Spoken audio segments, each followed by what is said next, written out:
Assalamualaikum warahmatullahi wabarakatuh. Selamat pagi ke Bapak Ibu semua. Arsitek rumah itu dia termasuk yang ngadu-ngadu semen. 4 hari dari tanggal 27 sampai tanggal. Tapi kok gambarnya dia bisa benar-benar jadi rumah yang bagus ya? Pengetahuannya sangat sedikit kaitannya dengan pembelajaran jarak jauh. Berarti kita kan harus memperhatikan itu juga. Pemerintahnya juga pinter di situ. Lihat di sana mahasiswanya cantik, dinyalain videonya. Harus ada tata kelola. Jadi kalau nanti tata kelolanya nggak jelas, ya artinya apa? Bismillahirrahmanirrahim. Assalamualaikum warahmatullahi wabarakatuh. Dengan mengucap Bismillahirrahmanirrahim, semoga kita diberi restu dan ridho Allah dengan secara resmi pelatihan tentang teori dan pengelolaan pembelajaran daring melalui Learning Management System baik SPADA maupun LBIRU secara resmi nyatakan dibuka. Kita bersama-sama berdoa semoga kita diberi lingkungan dan acara ini berjalan lancar. Terima kasih. Assalamualaikum warahmatullahi wabarakatuh. Assalamualaikum warahmatullahi wabarakatuh. Waalaikumsalam warahmatullahi wabarakatuh. Yang saya hormati Bapak Suprayogi PhD selaku Ketua LP3M Unsud. Yang saya hormati Bapak Anca PhD selaku Koordinator e-learning Unsud. Yang saya hormati ya, saya banggakan Bapak Ibu semua dosen di Universitas Jenderal Sudirman, para kolega juga, tamu Bu Emi, Bu Pak Rangga, dan tentunya yang luar biasa nanti insya Allah Profesor Eko Indrajit yang insya Allah nanti pertama sebagai pembicaranya. Kami persilakan Profesor Eko Indrajit. Ya, selamat pagi Pak Nurul. Selamat pagi. Selamat pagi Bu Emi semuanya teman-teman. Selamat pagi, Prof. Selamat pagi, Prof. Prof. Ini pagi-pagi kita mau ngapain ini ceritanya ini? Selamat pagi. Iya, Prof. Kita gedu-gedu rasa, Prof. Oke. Ya, tadi saya sudah Besok mendengar. kalau Ya, gimana Pak? besok kalau sudah tidak COVID, Prof Ya. harus ke Unsud, Prof. Oh iya, Biar udah dijamu kangen. Mas Nur. Udah kangen biasanya Ya. kita ke sana. Iya. Jadi Prof Eka ini dulu pertama kali ke Unsud waktu membuka informatika Unsud, Pak Yogi. Ya, Makanya, betul. jadi Iya. kan Insya Allah. harus pakaian. Oke, monggo. Silakan, Prof, dilanjut. Siap.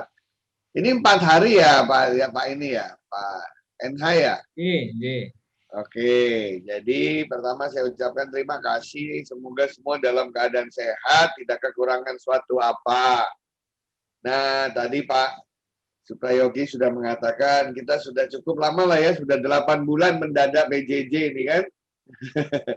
Saya katakan mendadak PJJ itu karena kita tidak menyangka semua ini akan terjadi. Tapi ada satu hal yang saya rasa Pak Nurul menjadi pembelajaran yang sangat berharga dengan pandemi ini, yaitu next time, lain kali kita itu harus siap mengantisipasi apa yang akan terjadi di masa depan.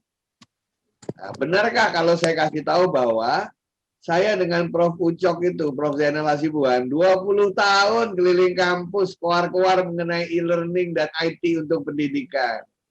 Nah, tapi semuanya mengatakan, oh ya bagus nantilah tahun 2030. Oh ya keren, nanti kita belajar ya. Nah, ternyata masa depan datang lebih cepat dari waktunya. 20 tahun saya keliling kalah dengan satu makhluk yang namanya COVID-19 dalam seminggu seluruh Indonesia e-learning gitu ya.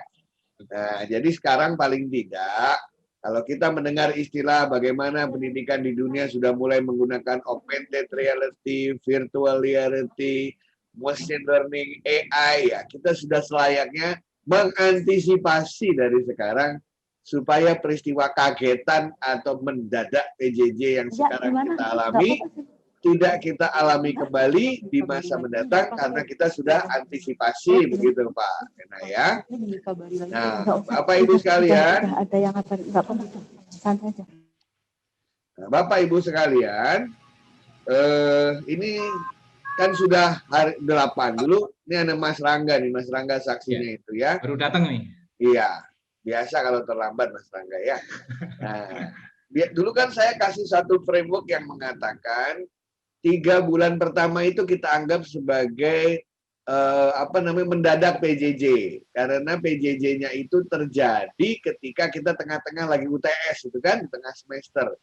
Jadi semua tidak ada yang mempersiapkan, tapi semuanya berusaha untuk improvisasi.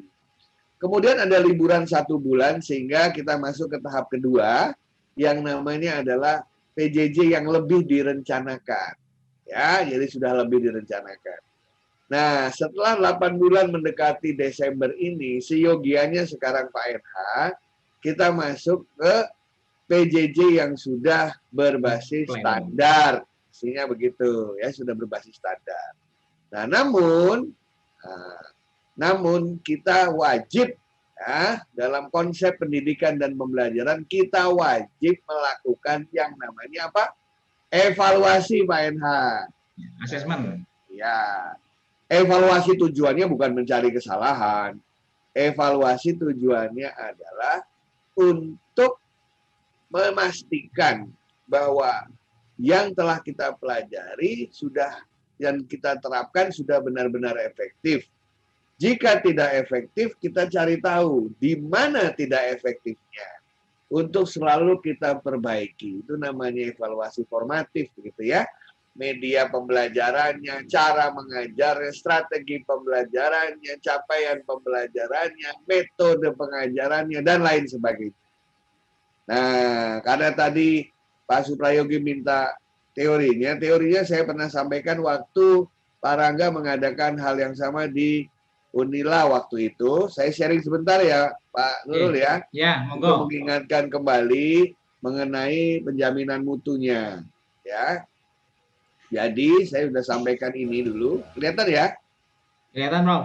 Nah, sebagai sebuah konsep PJJ, e-learning, apapun namanya, harus dibangun dan diimplementasikan dengan berpegang teguh pada prinsip-prinsip pembelajaran universal. Jadi prinsip pembelajaran itu tetap harus dipegang. Jadi kampus merdeka itu artinya Anda bebas ngapain aja, tapi tidak boleh meninggalkan prinsip-prinsip pembelajaran. Ya, apa itu prinsip pembelajaran? Sederhana, ini prinsip pembelajaran. Ada interaksi antara peserta didik dengan pendidik dan sumber belajar dalam sebuah lingkungan belajar. Nah, lingkungan belajar kita sekarang virtual Pak NH, betul? Betul sekali, Bro. Nah, ya, lingkungan belajar kita adalah virtual. Dan interaksinya adalah interaksi virtual juga. Tapi tidak boleh menghilangkan interaksi. Interaksi antara pendidik dengan peserta didik dengan siapa? Dengan dua, yaitu pendidik dan sumber belajar. Nah, ini adalah prinsip utama pendidikan. Kenapa harus ada interaksi? Karena tujuan orang belajar itu supaya peserta didik kita, mahasiswa kita punya perubahan perilaku dari sebelum dan setelah ketemu kita. Itu aja Pak Ena. Betul sekali, Bro. Nah, ya, apakah perubahan perilakunya itu dari segi kognitif, dari segi psikomotorik, dari segi afektif, dari segi apapun, itu harus terjadi. Kalau enggak, artinya dia tidak belajar. Nah, ini sederhana, tetapi isinya mendalam. Kenapa? Karena seringkali mahasiswa setelah ikut satu sesi, dia bilang apa? Saya nggak dapat apa-apa dari sesi ini. Nah, itu artinya tidak terjadi proses belajar dalam dirinya. Tapi walaupun sedikit, tapi dia mendapatkan sesuatu, ada perubahan dalam dirinya menjadi sesuatu yang lebih baik tentu saja, maka proses pembelajaran sudah terjadi. Nah, oke. Ini saya lewati aja ya. Apa itu e-learning semua tahu. Nah, sehingga sekarang harus ditanya, apa yang harus kita monitor? Nah, ini simpatin ya. Nah, yang harus kita monitor, mikrofon, nyala atau mati. Nah, itu main saya bingung diri. Sebentar, Bro. Bro, belum online di YouTube ya, Bro? Kenapa? Belum online di YouTube. Alah, udah nggak usah, gampang. Ya, apakah yang harus dimonitor? Ya, pertama, mau apapun caranya, e-learning itu bukan tujuan, PJJ itu bukan tujuan. Itu adalah cara mencapai tujuan. Sehingga nomor satu, efektivitas pencapaian tujuan harus diukur. Jadi, Bapak-bapak, Ibu-ibu sebelum kuliah kan sudah mengatakan ini tujuan pembelajarannya, ini capaian pembelajarannya. Itu efektif apa tidak, terjadi apa tidak, itu nomor satu. Baru kemudian caranya tepat apa tidak, gitu ya. Jadi efektif apa tidak, baru caranya benar apa tidak. Cuman itu aja. Nah, ya. Jadi kalau ngukur efektif apa tidak, ya sederhana. Tuh diukur Pak Nurul. Apakah tujuan pembelajaran tercapai setelah serangkaian proses belajar mengajar dilakukan melalui e-learning. Itu aja. Ya. Kalau itu tercapai, bagus. Satu hal sudah aman. Ya. Baru kalau ini tercapai, baru kedua. Ya, katanya ada yang mengatakan hasil itu tidak akan mengkhianati cara gitu kan ya. Baru kita lihat caranya. Nah, caranya benar nggak? Ya, apakah yang kita lakukan itu direncanakan apa tidak? Karena bisa aja Pak Nurul, tujuannya berhasil, tapi itu cuma kebetulan aja, kan bisa. Ya. bukan kebetulan. Ya terang aja berhasil, orang mahasiswanya waktu ngikutin udah pinter duluan. Nah, caranya adalah apakah kita benar-benar merencanakan dengan baik proses itu? Apakah dosen-dosennya membuat desain instruksional, desain pembelajaran dengan baik? Apakah LMS yang dibangun mengikuti proses rancang bangun yang benar? Karena kebanyakan LMS itu saya lihat copy paste dari mana-mana gitu ya, kebanyakan ya. Ya, LMS itu sekali lagi itu adalah cara, bukan tujuan. Ya, jadi LMS itu dibuat berdasarkan karakteristik masing-masing mata pelajaran, bisa beda-beda. Belum tentu, walaupun mata ajarnya sama, mata kuliahnya sama, tapi dari dua kampus yang berbeda, bisa berbeda cara menyampaikannya. Kenapa?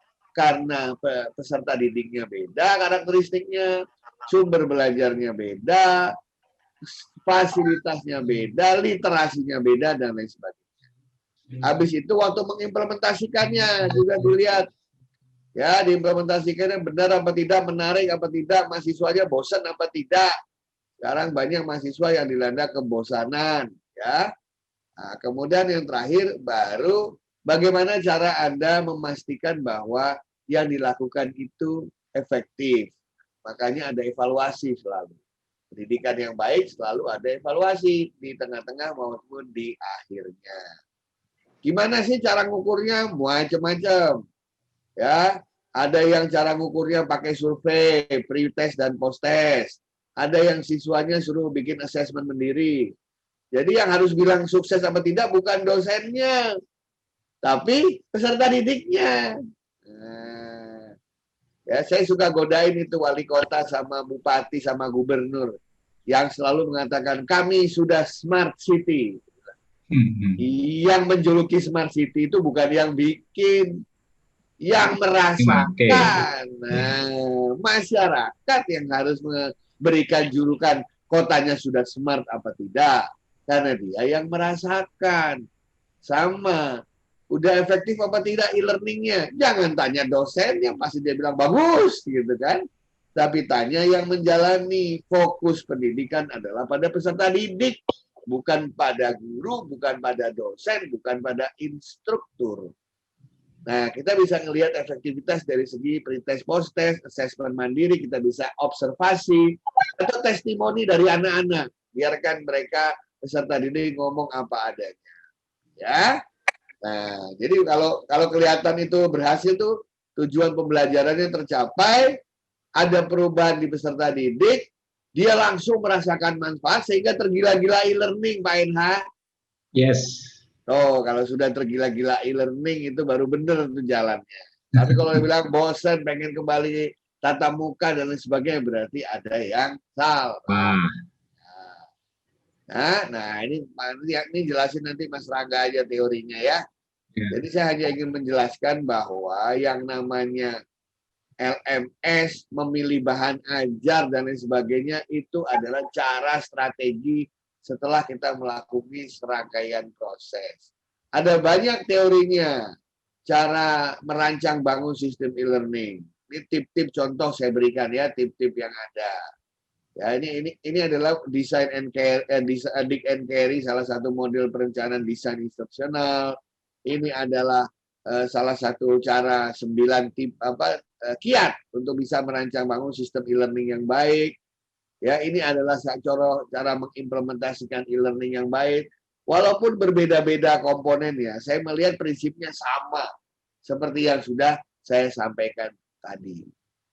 Ya, dan suatu ketika nanti Pak NH kalau mau bikin penelitian, ya, kita bisa menggunakan model evaluasi kinerja e-learning seperti sekarang ini. Nomor 1, ada reaksi tidak dari peserta didiknya, Pak? Reaksi itu kan bisa seneng, bisa nggak seneng gitu ya. Ya, pokoknya kalau ada reaksi udah bagus, level 1 lewat. Nah, kedua, dia merasa mendapatkan sesuatu nggak? Kalau dia merasa mendapatkan sesuatu manfaat, itu berarti e-learning Anda, LMS Anda sudah masuk ke level 2. Karena dia mengatakan, saya merasa belajar sesuatu, Pak. Jadi dia nggak ngomongin e-learning, dia nggak ngomongin apa, tapi dia bilang, saya merasa mendapatkan sesuatu. Itu masuk level 2. Level 3 ketika apa? Perilakunya menjadi berubah. Setelah mengikuti perkuliahan itu, dia menggunakan ilmunya untuk macam-macam. Misalnya Pak NH ngajarin programming, pakai IoT. Wah, dia senang. Habis itu dia bikin IoT sendiri tanpa disuruh. Nah, itu artinya sudah ada behavior yang berubah. Karena ilmu yang diajarkan dia pakai. Itu level 3. Nah, level 4 seperti yang Mas Menteri katakan. Apa itu level 4? Hasilnya kelihatan. Pak, tiba-tiba ketemu Pak Nurul setelah 4 semester kasih kuliah. Pak Nurul nih saya bikin tong sampah yang bisa jalan, tong sampah yang bisa buka sendiri tutupnya. Nah, ini karena dulu diajarin Pak Nurul IoT 4 semester yang lalu. Itu sudah kelihatan resultnya. Nah, baru yang terakhir warna ungu. Warna ungu apa tuh yang warna ungu? Artinya tidak salah saya belajar di Unsud, itu baru nomor 5. Return on investment, ya kan? Udah bayar, udah ikut program, ya, udah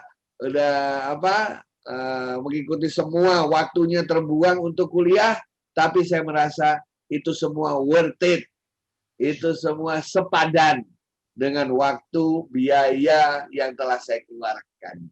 Itu baru level 5, Pak. Nah, siapa yang bisa membuat ini nanyanya?